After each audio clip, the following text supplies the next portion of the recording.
The book of Daniel, chapter 1, verse 8 through 21. But Daniel purposed in his heart that he would not defile himself with the portion of the king's meat, nor with the wine which he drank. Therefore he requested of the prince of the eunuchs that he might not defile himself. Now Elohim had brought Daniel into favor and tender love with the prince of the eunuchs.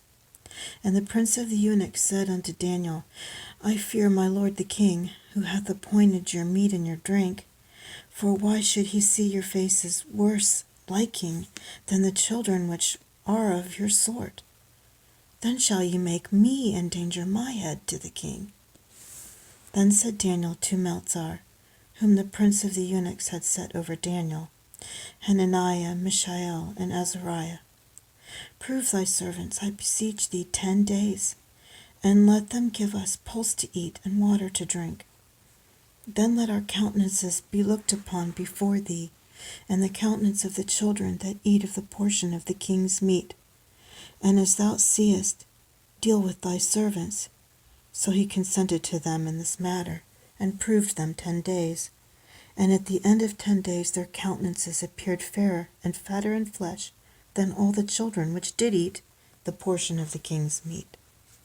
Thus Melzar took away the portion of their meat and the wine that they should drink, and gave them pulse.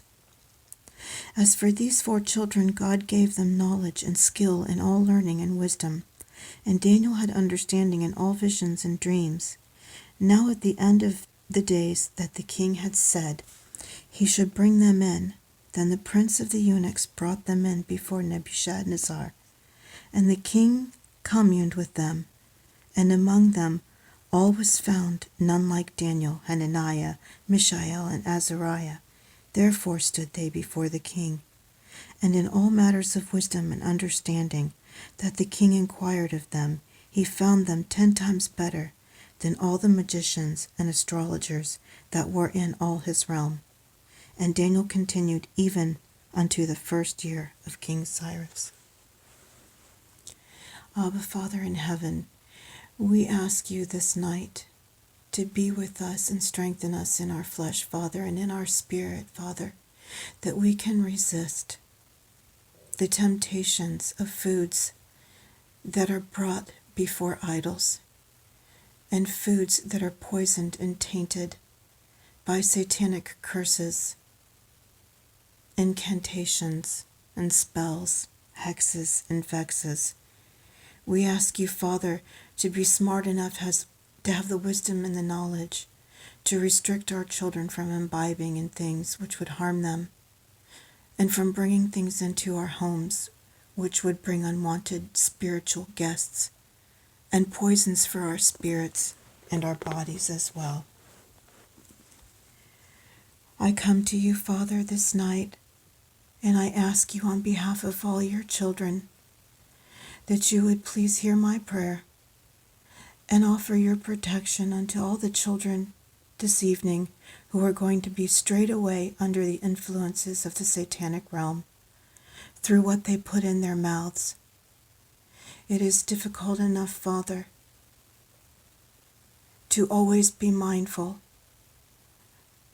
of eating things that are sacrificed unto idols, and of eating things that are unclean, and to be ever mindful of the fasting and the prayer that you have asked us to commit ourselves to in love and unity with you in our path to holiness and unity. Father, on this night of all nights, I ask you to please cancel the curses that have been issued over children's treats and over banquet foods and party favors and meals out in restaurants. And help us to remember, Father, that everything that we put in our mouth should be blessed and thanksgiving should be offered, and that we should be mindful of where our food has been, what it's been subjected to, how it's been prepared, and the fact that oftentimes, curses and spells are attached to every bite. For we live in a dark world, Yahweh, my Father, and I ask you to protect us by the power of your Ruach HaKodesh, now and forever, and unto ages of ages.